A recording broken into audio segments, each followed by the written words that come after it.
السلام علیکم، یہ ہے آئینہ اور میں ہوں محمد طاہر۔ عمران خان کو منظر سے غائب کرنے کی کوششیں ہیں۔ عمران خان کو حالات سے عدم آگاہ رکھنے کی ایک پوری منظم کوشش جاری ہے۔ حالیہ دنوں میں جو واقعات رونما ہوئے ہیں اس میں بار بار یہ دیکھا گیا ہے کہ عمران خان سے ملنے کی جو کوشش تحریک انصاف کی طرف سے کی جاتی ہے وہ ناکام بنا دی جاتی ہے۔ ایک ایسے موقع پر کہ جب جعفر ایکسپریس سانحے کے بعد قومی سلامتی کمیٹی کا انتہائی اہم اجلاس ہو رہا تھا اور اس کی حساسیت بہت زیادہ تھی، یہ عالمی سطح پر ایک پیغام رکھنے والا واقعہ تھا، مگر ایسے اہم ترین موقع پر عمران خان کو اس اجلاس سے دور رکھنا، چلے یہ تو قابل فہم کسی حد تک ہو بھی سکتا ہے، مگر عمران خان کی جماعت تحریک انصاف کو بھی اس اجلاس سے دور رکھنے کی ایک کوشش کی گئی۔ یہ کوشش اس طرح نہیں تھی کہ براہ راست کی جاتی، بلکہ یہ کہ اس شرط کو پورا نہیں ہونے دیا گیا جو پی ٹی آئی نے رکھی تھی، یعنی وہ یہ چاہتے تھے کہ اس اجلاس میں شریک ہونے سے پہلے ان کی عمران خان سے گفتگو کرا دی جائے۔ عمران خان سے ملاقات کے بعد یا ان سے رہنمائی اور ہدایت لینے کے بعد وہ موقف اختیار کر سکتے جو انہیں اس اجلاس میں رکھنا تھا یا بیان کرنا تھا، مگر افسوسناک طور پر اس کوشش کو ناکام بنا دیا گیا۔ پی ٹی آئی کی طرف سے اسپیکر قومی اسمبلی سے رابطہ کیا گیا، یہ شرط رکھی گئی، بہت آسانی سے ملاقات ہو سکتی تھی، چند لوگوں کی ہو سکتی تھی، شرائط کے ساتھ ہو سکتی تھی، مگر یہ ملاقات نہیں ہونے دی گئی۔ آپ دیکھیں کہ اس وقت جب کہ پورا پاکستان دہشت گردی کے واقعات میں الجھا ہوا ہے، خوف زدہ ہے، اور ایسے ایسے واقعات رونما ہو رہے ہیں جو ہماری یادداشتوں میں پہلے محفوظ بھی نہ تھے، اور جو معلومات ہیں جس کا میں اگلے ویلاگ میں ذکر کروں گا کہ کس طرح بلوچ لبریشن آرمی اور بلوچستان کے اندر مختلف علیحدگی پسند گروپس آپس میں اتحاد کرنے کی کوشش کر رہے ہیں، اور ان کے اہداف کس طرح تبدیل ہو رہے ہیں، اور وہ کس طرح اپنے اہداف کا دائرہ بلوچستان سے باہر لے جا کر مختلف شہری علاقوں میں وسیع کرنے پر غور کر رہے ہیں۔ اس حوالے سے وہ مرحلہ وار کیا حکمت عملی ہے، اس پر میں اگلے ویلاگ میں گفتگو کروں گا، اور یہ بتانے کی کوشش کروں گا کہ سیکیورٹی کونسل میں قومی سلامتی کمیٹی کا وہ اجلاس جو پارلیمنٹ میں ہوا، وہاں ہماری جو حکمت عملی ہے اس کے بالمقابل خود علیحدگی پسند ان گروہوں کی اور ادھر افغانستان کی سرحد سے منسلک جو شورش بپا ہے، وہاں جو مختلف گروپس کام کر رہے ہیں، حافظ گل بہادر، ٹی ٹی پی کے مختلف دھرے، داعش کے کچھ چھوٹے موٹے گروہ، اور القاعدہ کا ایک گروہ جو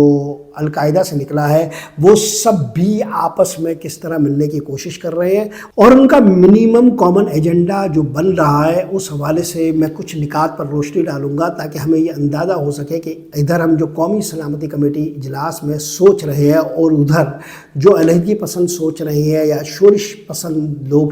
سوچ رہے ہیں یا جو ناراض عناصر ہیں وہ سوچ رہے ہیں، ان کے سوچ کا دائرہ اور ہماری حکمت عملی کا دائرہ کس طرح ایک دوسرے کے ساتھ عدم موافقت رکھتا ہے، اور کس طرح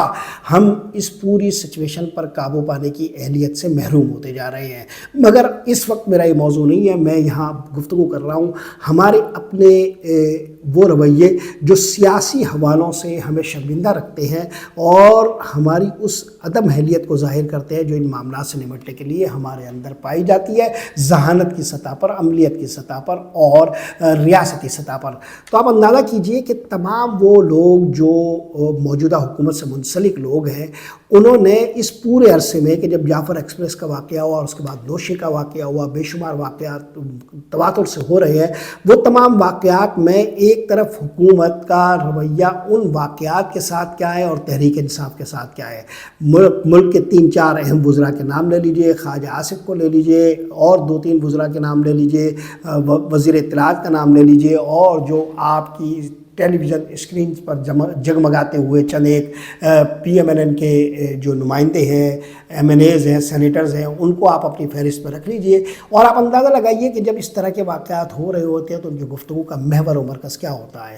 وہ بجائے یہ کہ دہشت گردی پر بات کر رہے ہوں، وہ یہ کہ دہشت گردی کے حوالے سے ہماری حکمت عملی پر بات کر رہے ہوں، یا پھر قومی سلامتی کمیٹی کے اجلاس میں جو فیصلے ہوئے ہیں ان فیصلوں پر ہی کوئی روشنی ڈال سکتے ہوں، ان سب سے ہٹ کر ان کا واحد ہدف تحریک انصاف ہوتا ہے۔ ایسے لگ رہا ہے کہ جیسے انہیں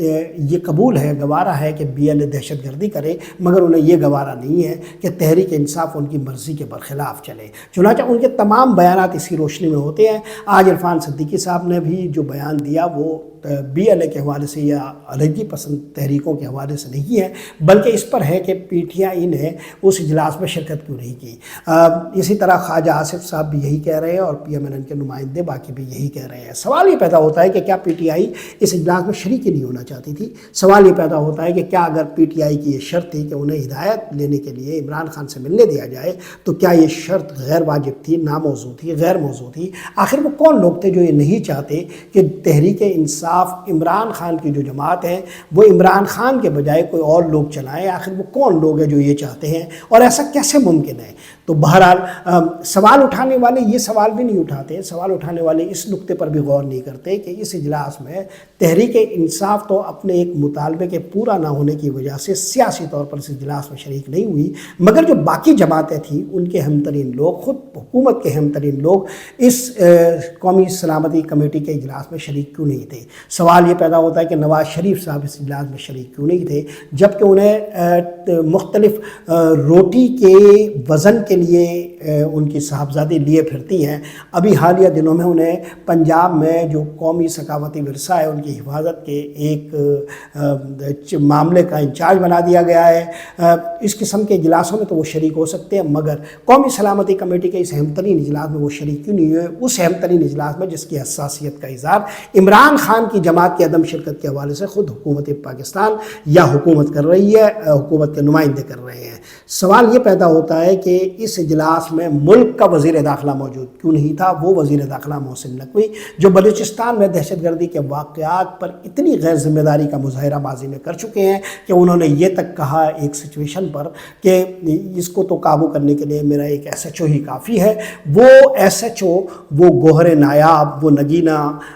وہ بھی ہمیں کبھی نہیں ملا اور نہ ہی ہمیں اس کے بعد وزیر داخلہ کہیں دکھائی دیے۔ مگر کیا وزیر داخلہ کو اس اجلاس میں شرکت نہیں کرنی چاہیے تھی؟ سوال تو یہ بنتے تھے جو حکومت کے نمائندے تھے وہ اس اہم ترین اجلاس سے غائب کیوں تھے، مگر تمام فوکس، تمام توجہ، تمام مطمع نظر صرف اس پر ہے کہ عمران خان کی جماعت تحریک انصاف اس اجلاس میں شریک کیوں نہیں ہوئی۔ افسوسناک امر یہ ہے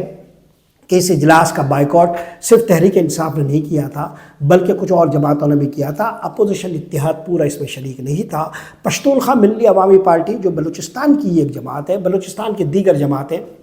جو ابھی حکومت کا حصہ بھی تھی اور اب حکومت سے علیحدہ ہو چکی ہے، وہ بھی ان اجلاسوں میں شریک نہیں ہوئی۔ اس اجلاس میں عدم شرکت کے حوالے سے بلوچستان کی جماعتوں کا نہ ہونا زیادہ اہم واقعہ تھا، اس پر ہماری توجہ مرکوز ہونی چاہیے تھی، مگر حکومتی کارندے اس پر توجہ دینے کے لیے تیار نہیں ہیں اور گفتگو اس پر کر رہے ہیں کہ تحریک انصاف اس اجلاس میں شریک کیوں نہیں ہوئی۔ حکومت کا یہی غیر سنجیدہ رویہ بلوچستان کے حوالے سے مستقل نوعیت کا ہے۔ اب آپ دیکھیے بلوچستان میں ایک ایسی حکومت ہے جسے بلوچستان کے لوگ غیر نمائندہ حکومت کہتے ہیں۔ وہ لوگ جو وفاق کے ساتھ منسلک ہیں، وہ لوگ جو وفاق کی سیاست کرنا چاہتے ہیں، وہ لوگ جو وفاق کا حصہ رہنا چاہتے ہیں، وہ لوگ جو ہماری قومی سیاست کے بہتے ہوئے دھاروں میں اپنی سیاست کرنا چاہتے ہیں، اپنی زندگی کرنا چاہتے ہیں، انہیں بھی یہاں یہ موقع، یہ رعایت نہیں دی جا رہی کہ وہ اپنی حقیقی نمائندگی اور حقیقی آواز کے ساتھ پارلیمنٹ کا حصہ بن سکے۔ چنانچہ آج جو بلوچستان کی حکومت ہے وہ ہماری قومی حکومت کی طرح بالکل غیر نمائندہ حکومت ہے۔ سرفراز بگٹیاں جس طرح وزیر اعلیٰ بنائے گئے، چلیں اس کو تو چھوڑیں کہ وہ بہرحال اسی سرزمین سے ہیں اور ان پر اور کوئی اعتراض تو ہو سکتا ہے، مگر ظاہر ہے وہ بگٹی ہے، وہیں کے ہیں، انہیں آپ وزیر اعلیٰ بنا بھی سکتے ہیں، قابل قبول ہے، گوارا کیے جائیں گے، اگرچہ نمائندہ حیثیت ان کی بھی نہیں ہے۔ مگر آپ دیکھیے وہاں پر پیپلز پارٹی نے علی حسن بروہی جیسے ایک آدمی کو مسلط کیا ہوا ہے، ان کی بہن وہاں پر نمائندہ بنا دی گئی ہے اور ان کی اہلیہ کو بھی وہاں ایک سیاسی نمائندگی دے دی گئی ہے۔ یہ جو عناصر ہیں یہ سارے کے سارے غیر مقامی ہیں، وہاں کے لوگ نہیں ہیں۔ نواب شاہ سے علی حسن بروہی کا تعلق ہے، ان کے نام کے ساتھ علی حسن بروہی کو علی حسن زہری کر دیا گیا ہے۔ صدر مملکت انہیں ہر جگہ لیے پھرتے ہیں اور آج جب وہ بلوچستان گئے جہاں کہنے کو پیپلز پارٹی کی حکومت ہے، تو وہاں وزیر اعلیٰ بلوچستان سرفراز بگٹی نے جب ان کا استقبال کیا تو ان کے پیچھے جو صاحب کھڑے تھے وہ یہی علی حسن بروئی تھے، وہ انہیں اپنے طیارے میں ساتھ لے کر آئے۔ اس وقت بلوچستان میں جو موجودہ حکومت ہے وہ انتہائی کشاکش کا شکار ہے، کشمکش کا شکار ہے۔ علی حسن بروئی وہاں وزارت اعلیٰ ہتھیانا چاہ رہے ہیں۔ میری کئی لوگوں سے بلوچستان میں گفتگو ہوئی ہے، متعدد باخبر لوگوں سے، وہ یہ کہہ رہے ہیں کہ یہ لڑائی جو ہے وہ حل اس کا کوئی نکل نہیں سکتا، یہ لڑائی جاری رہے گی کیونکہ بنیادی طور پر جگہ اور مقام کی لڑائی ہے۔ اور علی حسن بروئی کے حوالے سے جو ناراضگی ہے، علی حسن بروئی کے حوالے سے جو خفگی ہے، وہ صرف بلوچستان کی اس حکومت میں نہیں ہے، یعنی یہ ان ہمکاروں میں، ان ساتھیوں میں، ان ایک ہی جماعت کے نمائندوں میں نہیں ہے، بلکہ یہ خفگی، یہ ناراضی بلوچ لوگوں میں ہے کہ آخر کس طرح کے فیصلے ہو رہے ہیں، کس طرح کے لوگوں کو یہاں لایا جا رہا ہے۔ بنیادی بات تو یہ ہے،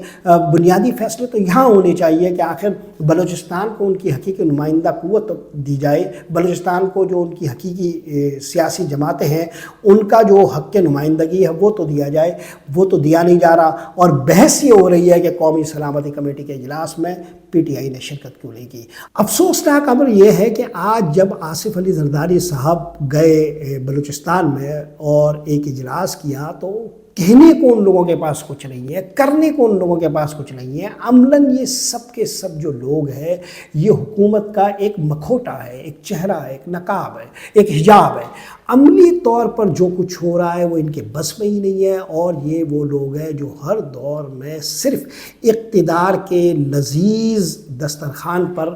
اپنے ذائقے سمیٹنے کے لیے، اپنا حصہ بٹورنے کے لیے اور اس کے ذریعے جو دھندے بازیاں ہوتی ہے اس کا موقع ڈھونڈنے کے لیے یہ شریک ہو جاتے ہیں، اور اس کے نتیجے میں جو ہمارا ریاستی ڈھانچہ ہے، جو ہمارے قومی مسائل ہیں وہ بگڑتے ہی جا رہے ہیں، بڑھتے ہی جا رہے ہیں، اور کہیں کسی سطح پر یہ سنجیدہ بحث نہیں ہو رہی کہ ہم آخر ایک حقیقی نمائندہ قوت کی طرف کب جائیں گے، آخر ہم ایک حقیقی سیاسی نمائندگی کی طرف کب جائیں گے۔ ایسا نہیں ہے کہ قومی سلامتی کمیٹی کا اجلاس حکومت نے بلایا اور ہو گیا ہو، بلکہ یہ بنیادی طور پر حکومت کی ضرورت نہیں ہے، یہ دراصل ان اثر حلقوں کی ضرورت ہے جنہیں ایسے حالات میں، ایسے موقع پر دراصل اپنے فیصلوں کے لیے ایک سیاسی قوت، ایک سیاسی حمایت درکار ہوتی ہے، اور وہ اس طرح کے اجلاس کرتے ہیں۔ ماضی میں بھی وہ کر چکے ہیں، اور ماضی میں بھی وہ زیادہ سے زیادہ پاور حاصل کر چکے ہیں، زیادہ سے زیادہ قوت سمیٹ چکے ہیں، اور اس کے باوجود حالات جوں کے توں ہیں، اور جیسا کہ ہم سمجھ رہے ہیں اور جیسا کہ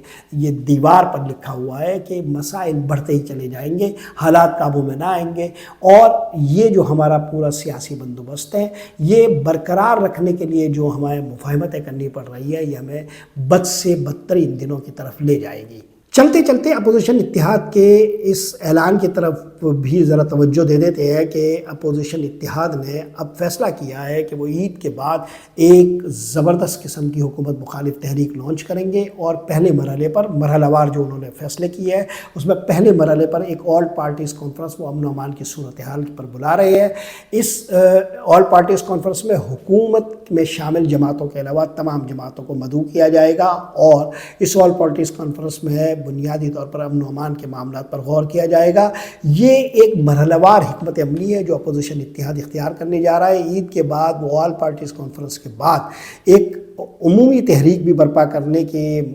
مشاورت کے مرحلے میں ہے، اور اندازہ یہ کیا جا رہا ہے کہ عید کے بعد بالآخر حکومت اپنی صفوں میں کوئی ہلچل پیدا کرنے کی کوشش کرے گی اور میدان میں اترنے کی کوشش کرے گی۔ یہ کوشش کتنی کامیاب ہوگی، اور اس وقت کہ جب پاکستان کے اندر یہ ماحول ہے کہ کوئی بھی مخالف آواز کسی بھی سطح پر اٹھنے نہیں دی جا رہی، دوسری طرف کوئی بھی ادارہ ہو، چاہے وہ عدلیہ ہو، چاہے وہ قومی سطح کا کوئی بھی ادارہ ہو، وہاں پر ذرا معمولی آواز اٹھتی ہے تو اس کو دبا دیا جاتا ہے، طاقت کے ذریعے رون دیا جاتا ہے۔ ایسے حالات میں کیا اپوزیشن اتحاد کوئی ذہانت کے ساتھ تحریک کی کوئی گرمی پیدا کر سکیں گے، یہ وقت ہی بتائے گا۔ آج کے لیے یہی کچھ۔ محمد طاہر کو اجازت دیجیے۔ اللہ نگہبان۔